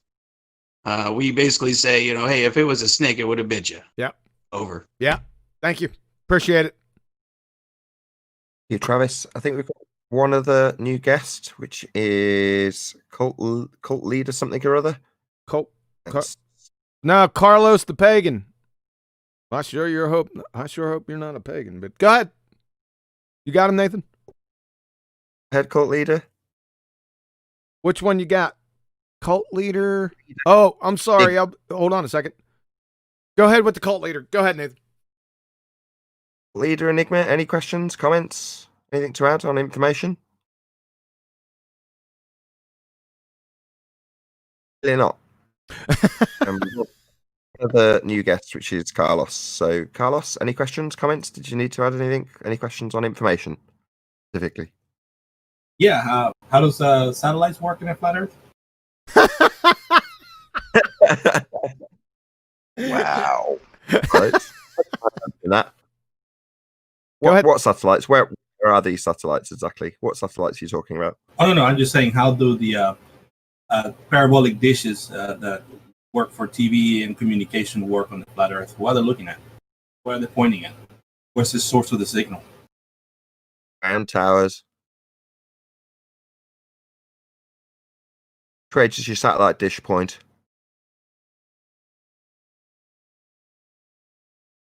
Or let me rephrase the question. Why do satellite dishes for TV and communications at the northern hemisphere point towards the southern hemisphere, and the ones in the southern hemisphere point towards the northern hemisphere? Hemisphere is the question fallacy. Word hemisphere. Well, I'm sorry. Let me rephrase that. North. Why are the ones that are in the north side of the equator point towards the south? Why are the satellite dishes in the south part of the equator point towards the north? And why the ones in the equator point almost straight up? Don't know. Can you hold on a second? I don't know. Do you have an explanation? No, I'm coming here because I'm curious of how that works on well, I don't usually explain things that I don't make claims for. It's one of my refrigerator rules. Now, if you have an explanation on how that works, I'd like that, along with, it sounds like a cause and effect relationship. So with your explanation along with that, can you provide the scientific validation? No. I'm here asking questions. You're asking questions. You're asking me to explain something. Do you follow this? Do you walk up, like, do you go to the gas station and then you see other people, getting gas, and you walk up to them and then you ask them to explain something they haven't made claims for? No. What would happen if you do that? Well, in that setting, I would probably say, go away from me, you weirdo. Yeah, and, exactly. Yeah. But you know what? This is not a gas station. And, I know. And, it still applies. It's not the same thing. It still applies. It's not a gas station, but you're doing the same thing, though. Right? No. But And that's you're okay. not That's even okay. on point Listen, Chocolate, that's okay. That's okay. I know where you're going. You're saying you're okay. There's satellites. Now, where are these satellites at? No. I was asking the question: how does the satellite communication work on the flat Earth? Because they're pointing up. If the satellite, I don't know. Maybe they're on balloons. I don't know.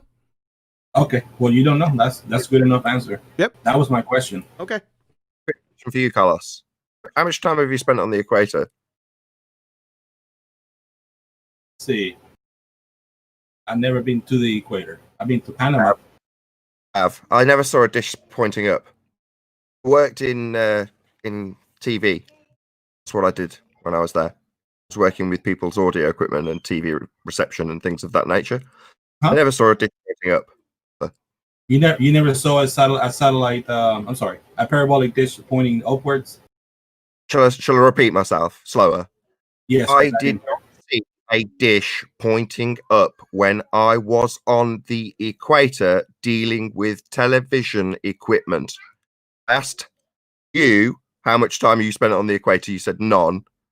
Given that I work with that specific type of equipment on the equator with people and their hi-fis, their AV equipment, audio-visual equipment for TV reception, I never saw a dish pointing up. I'd just like to know, where have you got this idea from?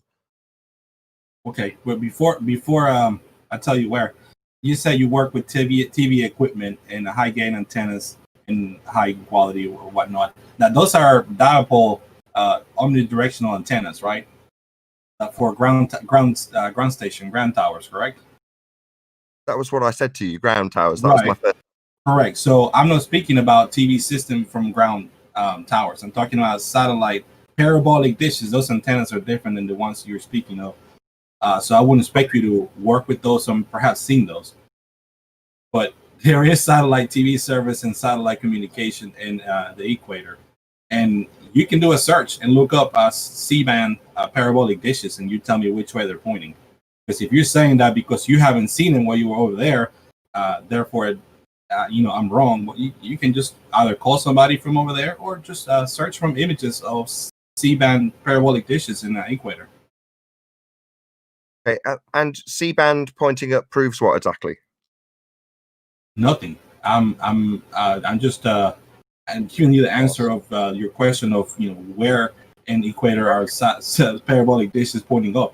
I'm telling you, look it up. If it is the case, does it prove? It's your claim. You're asking us about it like we've made a claim, which we haven't. But I'm saying, what does this prove? Nothing. I'm not here to prove anything. I'm asking questions.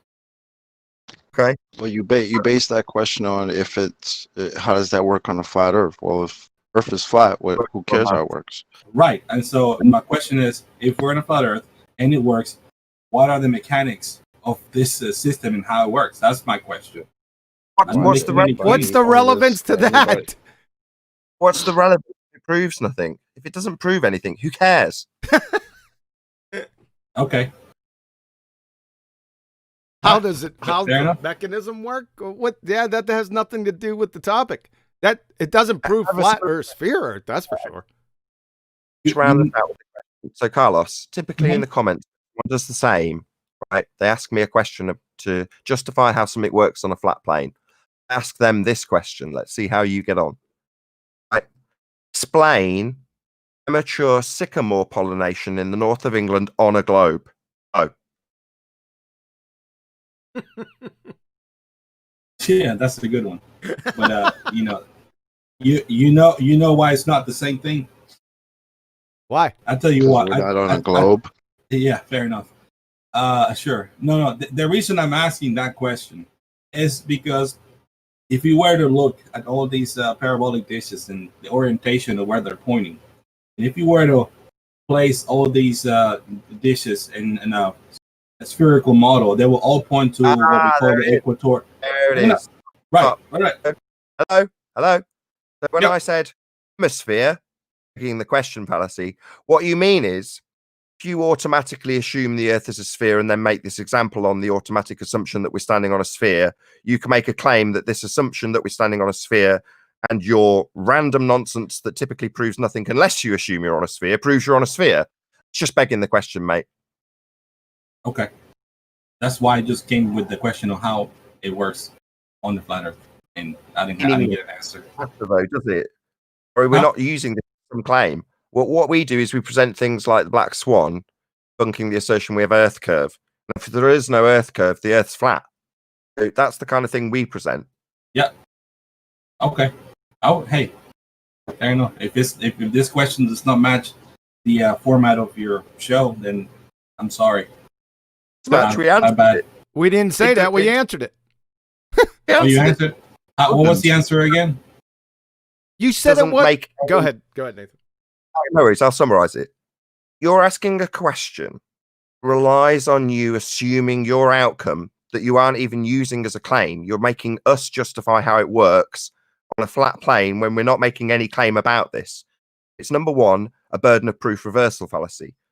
In the next step in your process, you're going to utilize a begging the question fallacy, make a claim that it proves a globe.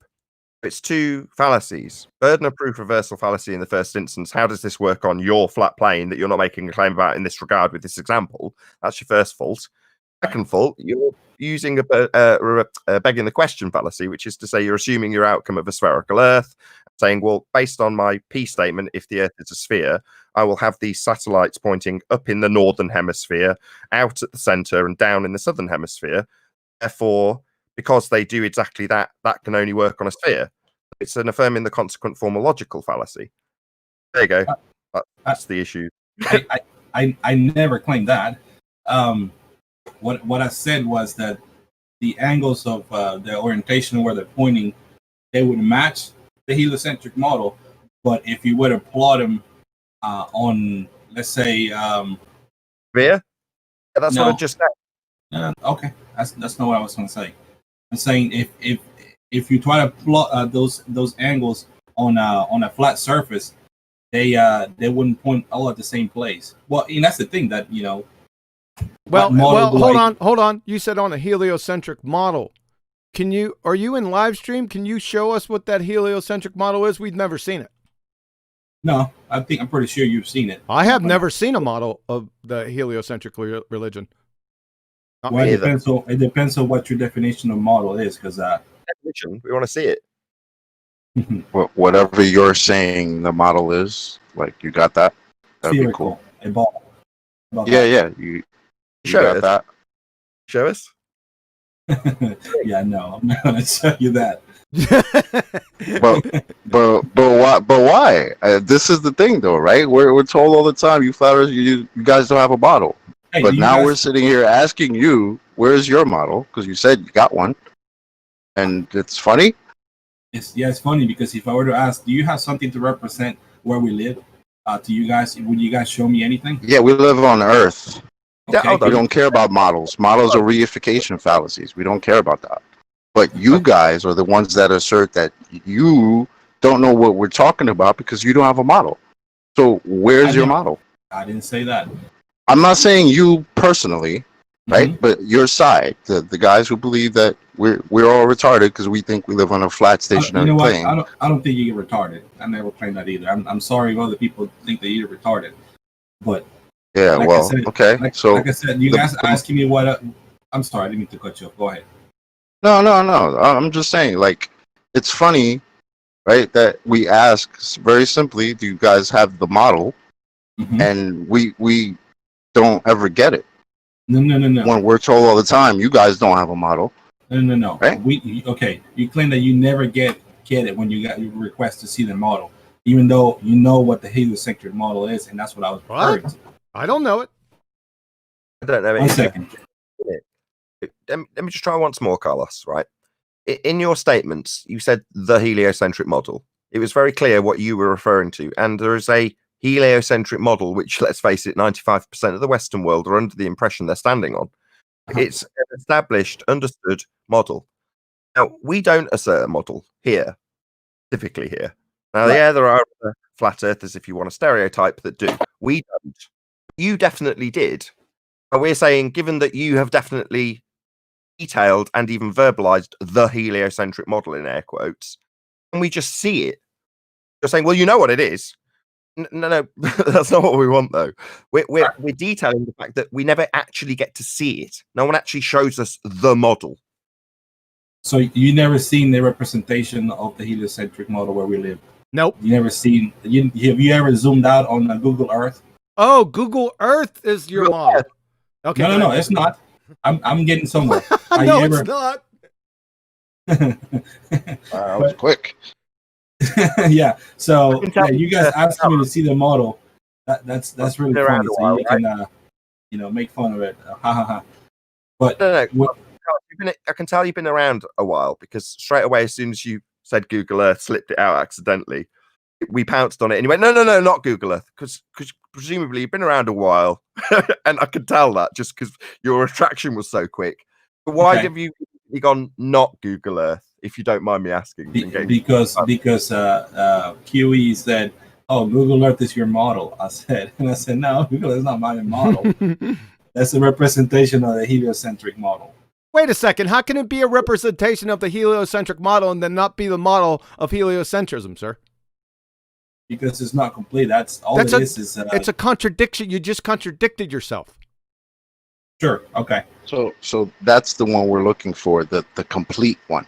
The complete one. You got Yep. that one? By complete, do you mean where you can observe every surface of the Earth in one photograph? You're not fussy. We'll see what you've got. Let's have a look. Anyway, Anyway. I see where this is going. Catch pressure. That's great. Oh man. Anyway, so do you guys can you guys show something that represents where we live? We don't claim to, though, but there's this thing called the heliocentric model that's very well understood as a model, but it seems like there isn't one. It's really weird how people No. refer. So you said it's very well understood, yet you're asking to see it. And when I show you whatever I'm going to show you, then you're going to ridicule and say, "Oh, that's your model," and then you're going to have something you're going to. Well, now don't anticipate. Hold on. Don't anticipate what we're going to do. You can't forecast that. We just want to see. Been around. Well, no, you can't do that because ejection, Your Honor. Pure Moderator. speculation. Right? You can't. That's inadmissible. Right? Show Hang us on. our model. Show us your model because you said the heliocentric model.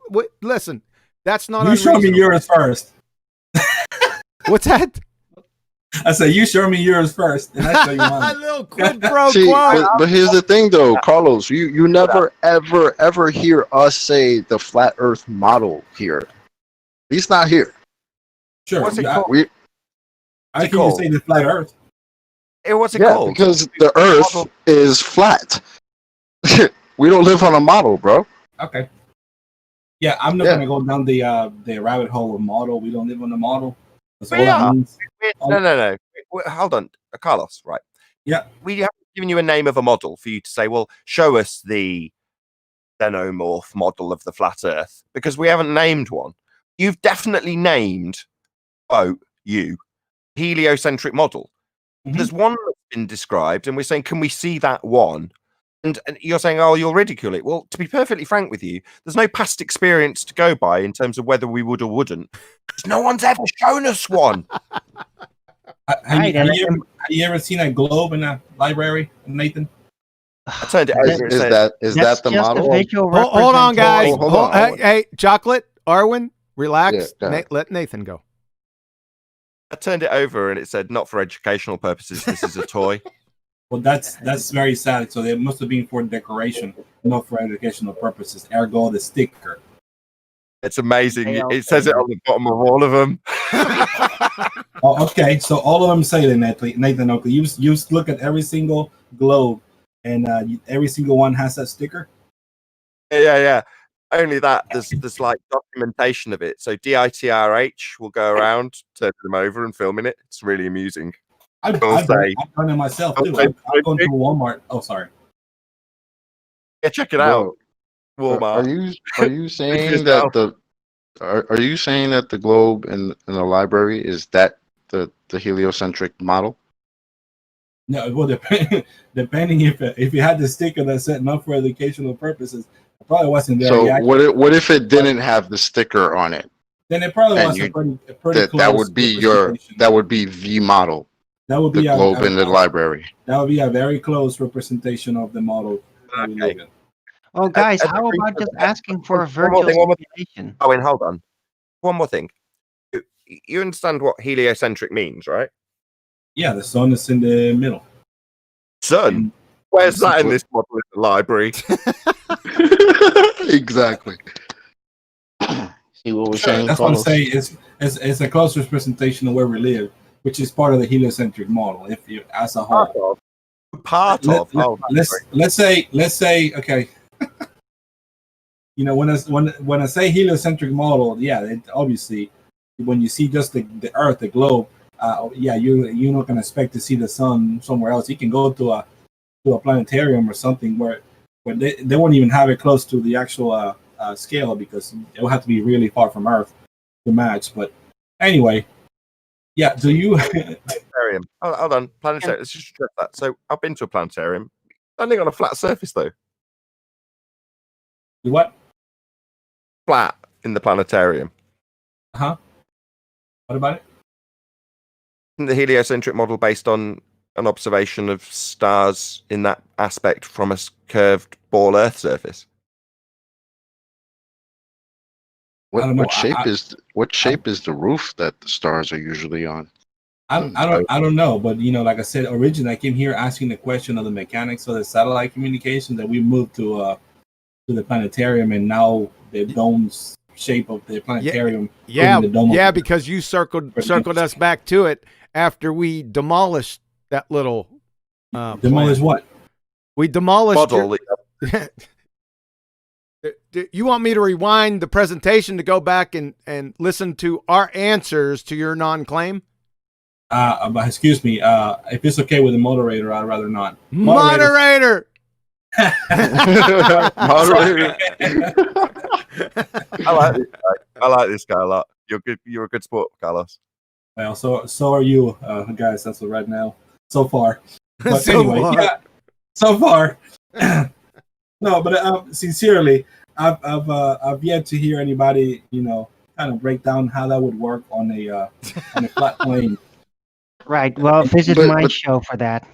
But isn't that the point? If it's a flat plane, right? It's working. However, it's working on a flat plane. So if it's already flat, who cares where it's pointing? Fair enough. Right. But my question is, how is it working? I know you don't care how it works because it works. Well, there's one aspect of any realm design that concerns flat Earth that will work very well, and that is the gas pressure modeling of it. Yeah, And I that's don't care what about my gas. question. So there's many visual representations of heliocentric systems and all that, and scale, not to scale, whatever. But I've never seen an actual gas pressure simulation that lasted more than a second of any of it. How about that part? Yeah, moderator, he's going off topic. Moderator. I asked you where the satellites were, and you were like brushing past this quickly. No, I don't care about gas. I'm just still asking the question of how that works. And Chocolate said, "Well, it doesn't matter how it works. It works." I was like, "Well, that's actually, that's why." Yeah, because your first assertion was that it works on a flat plane. Right. So I'm Okay. assuming that it's a flat Earth. You said it works. I say, okay, great. What do you mean assuming? Do you have evidence to contradict that? I don't. Making an assumption? I'm saying that assuming what you're telling me that way it's in a flat Earth and it works, ergo it works. I'm like, okay, great.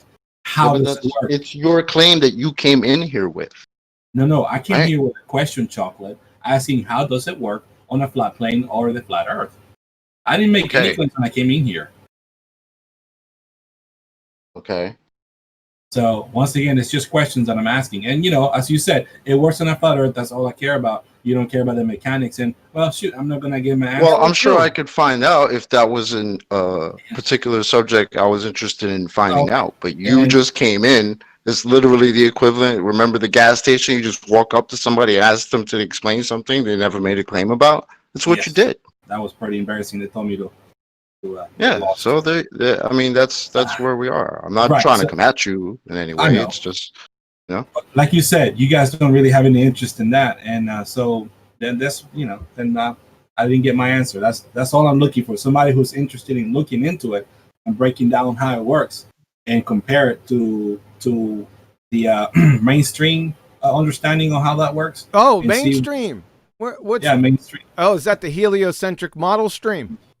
Yes, the one at the library that's missing the sun. Yes. How do they explain it? I can break that down. Go ahead. I did. No. I'm still looking to explanation how it works on a flat Earth. Yeah, that's all I'm looking for. Okay, we covered that too. Said that why? What does it prove or disprove? And if it doesn't prove or disprove anything, it's just an interesting folly. You might be intrigued to find out how sycamore pollination works, right? And if I assert that you need to justify how sycamore pollination works on a globe, are you now going to be held to task for the rest of the show by me on how sycamore pollination works? No, right. So given that it's unreasonable for me to demand that you now focus all of your time and attention on figuring out premature sycamore pollination in the north of England on a globe, the same way I'm not going to spend any time whatsoever figuring out how satellites work when those satellites are claimed to be in a second law of thermodynamics violation. Also, when the claim is made that we are supposedly having the burden of proof reversal work on us, I'll indulge you. I'll say, well, okay, fine. If you're to assume that this works on a sphere by way of begging the question, you have to formulate it into a logical fallacy, i.e., if I assume the Earth's a sphere, then I'll see satellites pointing out at the equator on my presupposed sphere. They do point out at the equator, therefore I'm proving the Earth's a sphere. But I am interested in this example because it's used within affirming the consequent to claim proof of a sphere. It proves nothing. It is interesting. Save for fallacy. Right. So it proves nothing. It just, I wanted to compare to how it would work on a flat Earth to how we are told that they work, and it can be verified. You can verify that if you beg the question of a sphere Earth, then look at something that's pointing up into the sky. You can claim that that's pointing outwards from the North Pole at a 90-degree angle outwards. If you assume it's on a sphere, beyond the assumption that you're on a sphere, it proves literally nothing. Yeah, it just doesn't prove anything. It's just good evidence. But good evidence for anything. Whoa, no. Proof is evidence. Oh, okay. All right. I don't know. I'm you know, my the whole definition of words in science is not my forte, so I won't even dare question you on that. Okay. But once again, I'm just wanting to see if anybody had an explanation of the mechanics of how it works on a flat plane. And anyway, so it'd be nice to see somebody demonstrate it, or show some math or some angles or trigonometry. Why would we give you math? That's just describing an effect. Yeah. Okay. But so I don't know. Is there anything else besides the satellites that are in a second? The satellites that in the heliocentric model are in a second law of thermodynamics violation. You have any problems with that? Yeah. Good. Yeah, that's like I said. I just want to see how it works in a flat Earth. I know. We heard you 35 times. We already dealt with it. Right. I just want to know about that premature sycamore pollination on the globe, but I'm never going to get the answer. Well, I tell you what, Nathan. I think that the flat Earth, as you guys describe it, if I were to ignore everything but just let's say the temperature and the barometric pressure and rain and the sun coming in, I think it would work on a flat Earth. No different than a globe Earth, I guess. But I don't care about sycamore trees. So, like you said, like Chocolate say, I don't care about that. Then he's not going to look into it. So, fair enough. Fair enough. Is there any more you get? Thank you, Carlos. It's been very amusing. We've got Rams in, so I don't know if you wanted to add anything, Rams. If not, I think you're going to be the last guest. Oh, I came in pretty late, but yeah, I really like this subject. I'm really glad QE's done this presentation on it, and I look forward to going back and listening to it thoroughly later on. Hey, Adam, by the way, have you? Evening, guys. Sorry I'm so late. And, Yeah, me too. It's the end of the show. well, I've been busy. I've been doing. I've been pimping Chocolate's ride. What? Oh, Choc, when the show's done, mate, I'll play it for you. I've took your little rap, pimped it up a bit. Yeah. Ooh, you got a remix, Chocolate. Nice. Cool. All right, It's sir. the New York Underground edition. Did you have any, Adam? Did you listen to any of the presentation? I have absolutely nothing poignant to say whatsoever, John. I just read on the YouTube that it's about information. Yeah, thanks, Arwin. That was In fact, that was a good show. Oh. It was epic. Arwin and Adam Meakin, ladies and gentlemen, very, very highly valued members of the BALLBUSTERS team. And late. And I played Chocolate's music video. You'll appreciate it was worth staying away for one show. Indeed. Hey, Neil Neil said he didn't get a chance. Sorry, Nathan. Neil said he didn't get a chance to say anything. We took you off mute, Neil. Hey, Neil, if you've got something to add, we're about to round out. That's not what I'm talking about. Neil, go. That's not what I'm talking about. QE knows what I'm talking about. What you talking about, brah? Why are you peeping?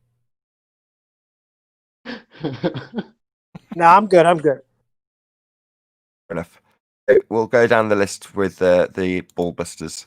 See if we have any last comments in regards to information. I'll do a plug for the show, which I'll start promoting as soon as this show ends. I'll also spam the link, but we'll start with you, Owen. Information. If there's anything off the top of your head you want to add, feel free. Yeah. Of course. You know I can always improvise anything. So information, it's very important. Without it, you have no idea what you're dealing with. So without information, there is no knower, there is no insight, there is no design. If there is no information, if there's no grip on the information, if there's no connection. So information is an integral part of the design of the entire realm and all the aspects of it. Information is a critical supernatural part of the realm's nature. Epically beautiful word salad. Very well improvised. Thank you. Chocolate, go ahead. I don't have epically beautiful word salad to follow that, so I'll just say it was a good presentation, QE. Pretty simple information. I mean, it's just there. It's information, man. Yep, that's it. I'm good. Nice salad dressing. Yep. Arwin. Just the sprinkle on top of yours. It was a cherry, Arwin. It was beautiful. Anything to add? Some crispy onion bits I could throw on. Head.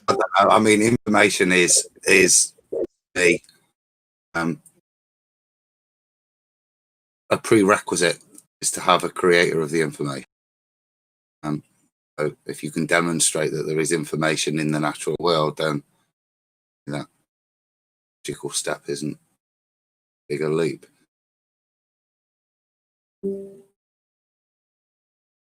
Found. Yeah, it was deep. Very deep. Not too committal. It was quite quaffable. That was odd. I was thinking that exact thing. Perfect. Okay, right. With that, I'm going to say, first and foremost, a massive thank you to everyone who's joined us in the live audience. It's been a really good Ballbusters. Maybe not so much for the actual Ballbusters who didn't attend till the very end of the show, but in spite of that, as we've said before they got here and ruined everything, go back and watch the information again. If it didn't make sense, it's not entry level stuff at the end of the day, but at the end of the day, it isn't also massively complicated either. So if you have your foot away going, I don't understand, just rewatch it. It will sink in. Massive thank you to all of the Ballbusters. I'm going to spam, or I have been spamming, a link to a brand new Flat Earth Debate Uncut and After Show, which will go out on the Nathan Oakley 1980 channel as soon as this finishes. So once again, massive thank you to the Ballbusters and all of the people who gave us some live feedback in the Discord server. Betty's not here to do all of this, hence I'm doing it today. And yeah, massive thanks to Quantum Eraser for the presentation. Epic, as always, nice and concise, good questions and answered. Even a bit of Flat Earth right at the end, thanks to Carlos, who was very good sport. So yeah, be here or be sphere on the Nathan Oakley 1980 channel for brand new Flat Earth Debate Uncut and After Show. Another thank you to Quantum Eraser. This has been Ballbusters. Any last remarks from you, Quantum Eraser, as the host of the show? Anything from you? Did everyone hype their channels? Subscribe to Nathan Oakley 1980 and Nathan Oakley respectively. Arwin, plug Arwin channel, ARWIGN. I do the Flat Earth Early Bird show in the morning for the United States, 2 p.m. Amsterdam time. Figure it out. Be there. Arwin, ARWIJN. Here or be sphere. Adam, did you want to plug anything? I'll plug that. I'll go through that. Well, I'm already on Ballbusters, but obviously the old Iron Realm, been around. John on a Tuesday whenever he reminds me, and really enjoyed being on the Really Woke show. He's now going to be on Tuesdays and Thursdays at 9:30. That's with Roxanne and Rich, Mama Sita, and a few others. Yeah, thanks for that. I'll do a couple of plugs as well. So this is Flat Earth Debate Science versus Pseudoscience Discord server. So in future episodes, if you did want to join, there's a link below either my re-up of this show or Quantum Eraser's live show as it's running as it is now. So check out that. Also, Chocolate, can you do a plug on behalf of Jose? Good Jose. Yeah, I was about to say what? Yeah, 24/7 Flat Earth Discord 2.0. It's coming, it's great if you want to come in, debate. If you're new to the subject and trying to learn, awesome place to do that. And then there's also the arena where we have it's on Miggy's channel. He's one of the moderators there, and he's got the arena open so you can come in, and if you're a flat earther, you could be a Spartan, or if you're Glober, you could be a gladiator. Pretty cool. So check it out. It's on the 24/7 Flat Earth Discord 2.0 channel. Discord. Thank you, Chocolate. I'm going to do a random shout out as well, even though it's not a Ballbuster. Flat Earth 24/7 hosts Ballbusters quite frequently, hence Chocolate shouting out. But this isn't. But it's Spurs Chemo has been kicking ass lately. So I want you to talk to chat about. His channel's really small, and it doesn't deserve to be given how good he's doing at the moment, or how well he's doing, I should say. So his channel's called Under No Pressure, and it's Spurs Chemo's channel, and he gets right in there like 50 ballers against baller. Against Spurs, and yeah, he does really, really well. Very patient and tolerant that he is. Obviously, he's been on Flat Earth Debate quite a few times. Comes on this show time every now and again, maybe. Anyway, check him out. Under No Pressure is the name of Spurs Chemo's channel, and he has like 50 versus 1 are the names of his shows, and it's mass debates against one Flat Earther, which is Spurs. And yeah, he's handing people their ass with the scientific method. He also goes around the circuit on random other people's channels, including the Globers channels. Recently went on Flat Earth, Fight the Flat Earth channel, and handed a PhD his ass. It was absolutely epic. I can't sing the praises of Spurs Chemo enough at the moment, so I'll do one last plug for Spurs Chemo on the Under No Pressure YouTube channel. So be here or be see it for Spurs Chemo's debates. Out, and I'll say once more a plug for me. So as soon as this finishes, starting in about like 60 seconds time, there'll be a Flat Earth Debate uncut and after show going out on the Nathan Oakley 1980 YouTube channel, and that's me, so subscribe to me today. A massive thank you to Quantum Racer. Obviously, if you're watching this live, make sure you've hit that subscribe button. Make sure you've hit the Facebook and Twitter share buttons. It's very, very important that you do so, as that's the only exposure we seem to get these days. Don't necessarily get any promotion from the algorithm. So if you're not sharing, these channels aren't getting promoted. So make sure you share this show far and wide. Once again, if you haven't fully understood what was gone through, make sure you go through the show again and just listen to it again. It's not a massive amount of information to take in. So thank you again to Quantum Racer for putting it together. It really was epic, as always. Hopefully you'll do a little round up before you run your outro, and hopefully everyone will go over to Nathan Oakley channel. Yes, they will. Thank you, sir. I appreciate it. Thanks to all the Ballbusters that came. We miss you, Betty. But it's summertime and it's family time. Understood. This is one of my favorite presentations. It's the most informative, no pun intended, and I would suggest to go back and listen to it again and again and share it with everyone you know. Just a reminder, Tuesday's live show, we're going to be taking Jesse Kozlowski to the woodshed. So that's coming up on Tuesday. Again, appreciate the audience. It was a good show. All the guests. Hang in there, guys. We'll see you Tuesday.